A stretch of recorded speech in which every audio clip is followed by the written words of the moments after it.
Hello YouTubers, you're watching Just Do It Yourself channel, and today we have 2019 Ford Escape, and the symptoms is the car won't start eventually, it keeps cranking, then you need to boost the battery, then it was throwing a bunch of different codes, and this has been going on for probably around 2 weeks. We scanned the car yesterday and we got a bunch of codes related to low battery voltage, as well as tested with the manual tester, and it showed the battery is bad. It still shows 12 volt, but as soon as you start cracking, the voltage goes down to like 5 volts. So we're going to replace the battery today, and as you can see, the battery is hidden very close to the firewall, so we'll need to remove a bunch of stuff over there to get it out. Stay tuned. Alright, so to get started, we will start removing the air filter box, and one of the things that you need to remove is this mass airflow sensor. So you just press and pull, put it aside. Next we have few 8mm bolts that hold in the air filter cover. I got some new tools. So as always, all the links for parts and tools that you might need for the job will be in the description to the video.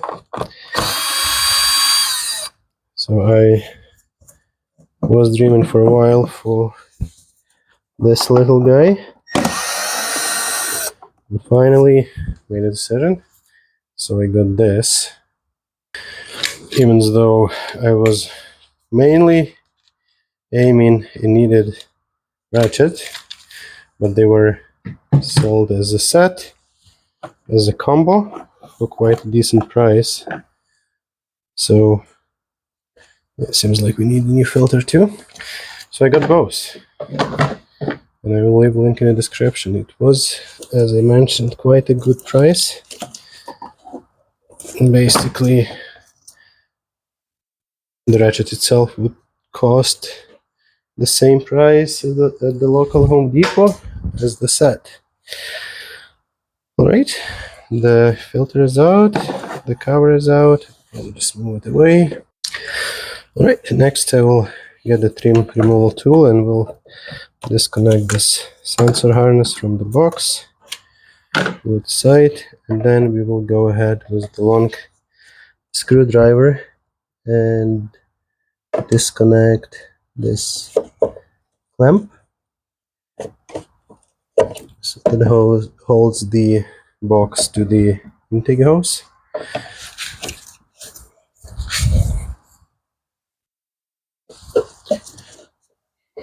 You can use either socket with extension or just a long screwdriver. Both work fine. So next we will need to undo this rubber band. Probably one side should be enough. And at this point, I really hope for this box to come out. So this way, over here it sits in the rubber bushing. Oh, shit.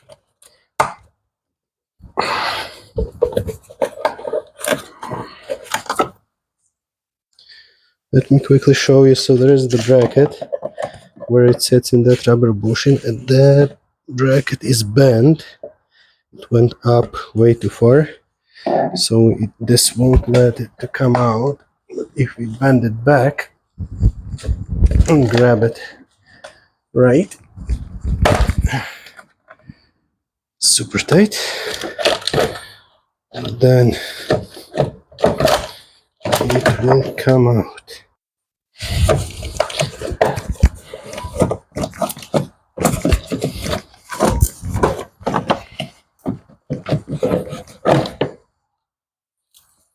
So that's that bushing, that leg that sits in this rubber bushing, and seems like it wasn't installed correctly. So it was in between the rubber and the steel part, the metal part. That's why I didn't want to come out. So when we put it back, we'll need to make sure that this goes inside the bushing, not in between. Alright, so next we will just make sure that all wire harnesses are out of the way, because we will disconnect the positive cable right away. It's 10 mil, and be careful because this is positive, so don't touch any parts around because they are connected to the negative. So next we'll see if we can move this piece out of the way. Try to lift it.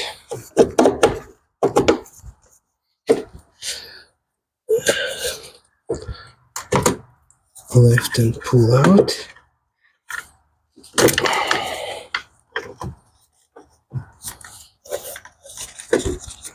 Seems like we might need to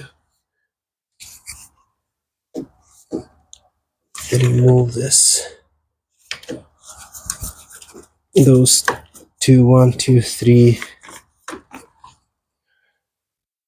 zip ties. Similar as before, we'll just try to use the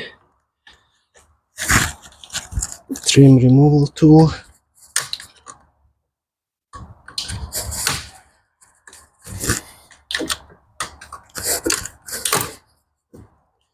One,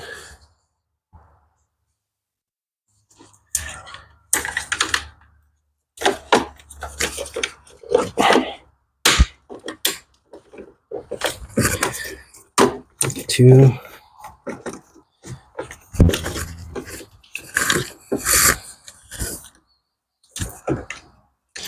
and the third one is just over there at the bottom.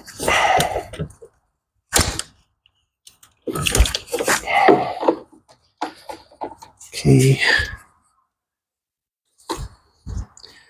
Not sure what this has been wired to, but try to push it down.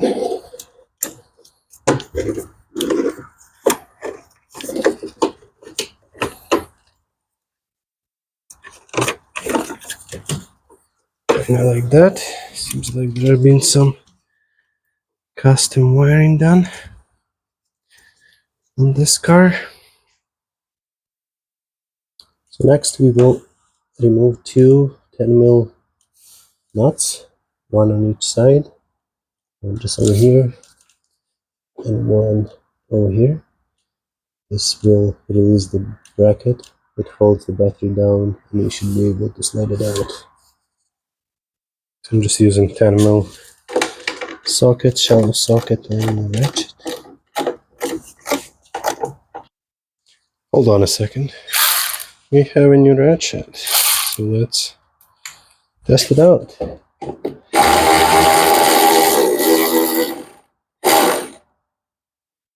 Works fantastic.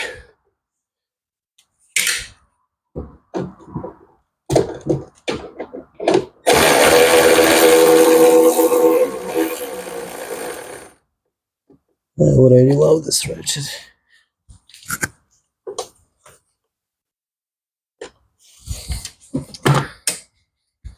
Alright, so now the bracket can come out. So this is the bracket.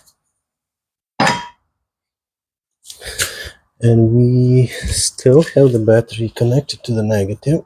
Let's see how far can we get it out without disconnecting it.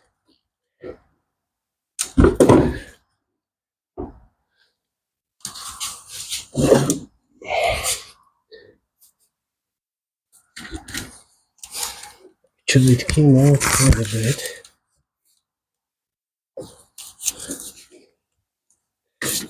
I'll show you it in a second. So you can see the negative 10 mil terminal. We'll get that removed and we'll get the wire off. We use little wrench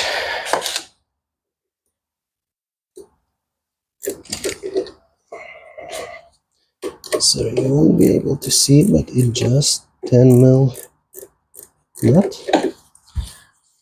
That should make it loose, and we can remove the terminal, pull the battery out. At least I hope for that. Alright.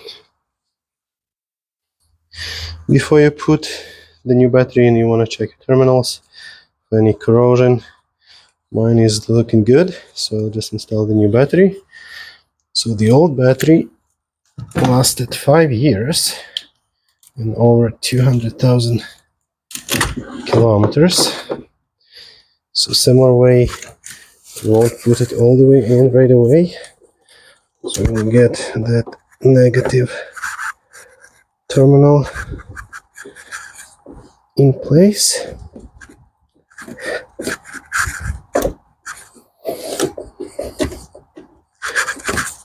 Get it tight.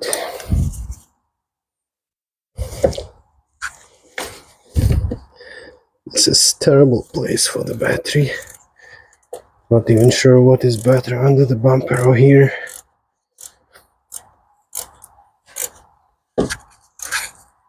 Probably the saddest part is that you cannot really disconnect your negative, unless if we disconnect it just from the fender over there, it would take the charge off. But there is also another wire going somewhere.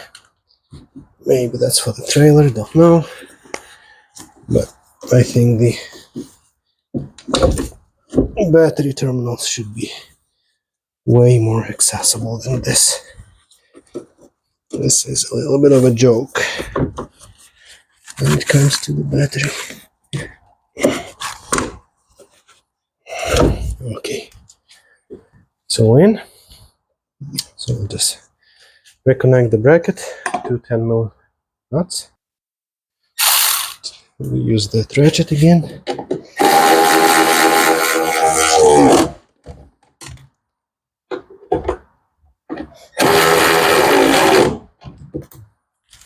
Perfect. So next we will slide this side cover back on. As you can see, there is a place where it should go in, and then 2 hooks to grab over here, and to get it in you need to push those sides apart and then push it back.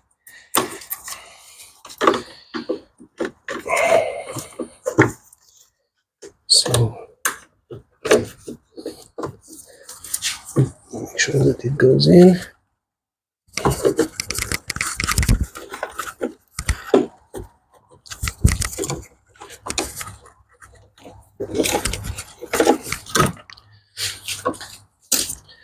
This might be a little bit tricky, but so now it should just go down.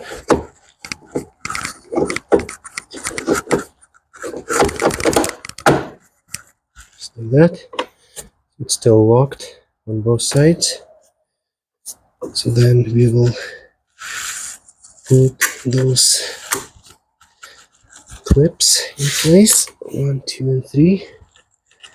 It seems like there was one more, number 4, that is not here anymore. So that should be all good. So now we'll put this positive terminal back on.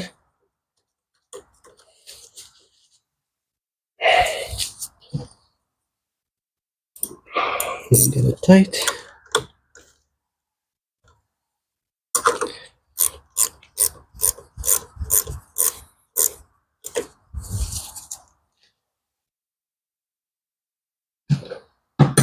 So now when that grommet is installed, we will do the same thing, just a little bit of WD-40.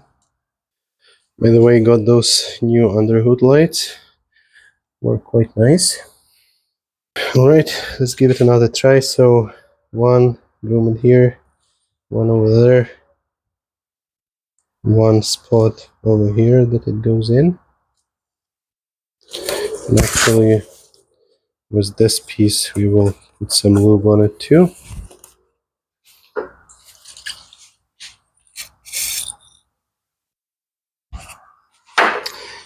And then we need to watch for this hood release cable so you don't catch it. This thing probably can go on the side. Alright, let's try again. So this was on the way. So I'll make sure that this leg has good access where it's supposed to go.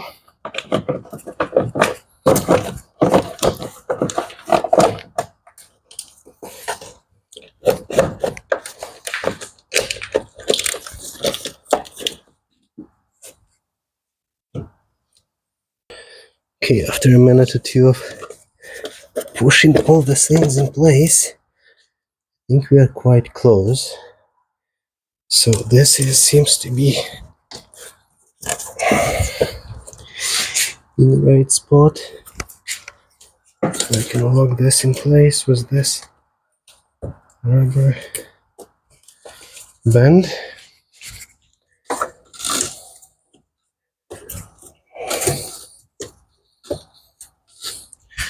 So now we can push this in place. We probably need a screwdriver to push that one in place. Seems like it's solid.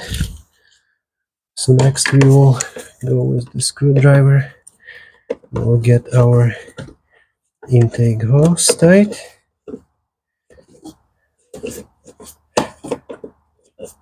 So yeah, as long as you keep an eye on those three legs that's supposed to go into the rubber grommet, this should go in smoothly. I didn't realize that there is that one at the back, so first attempt was not successful. But now seems like we all good. All right, so sensor, muff sensor. So we need to attach this harness somewhere to the side and attach the plug. We'll put the filter back in. As I mentioned before, this one is quite dirty, so we'll most likely replace it in the nearest future. And with the filter, there is that teeth. Seems like it's supposed to go all the way down. So we will do that.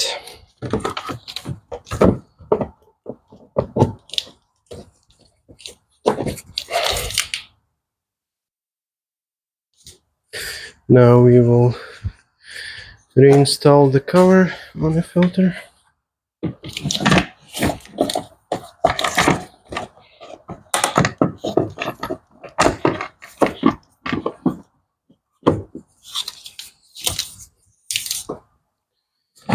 Yeah, seems like Fort went above and beyond to make this car fun to service.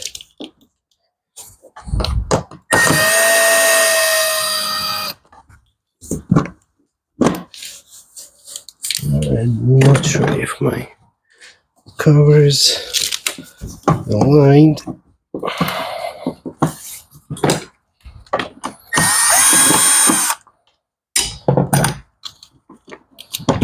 Okay, now it is.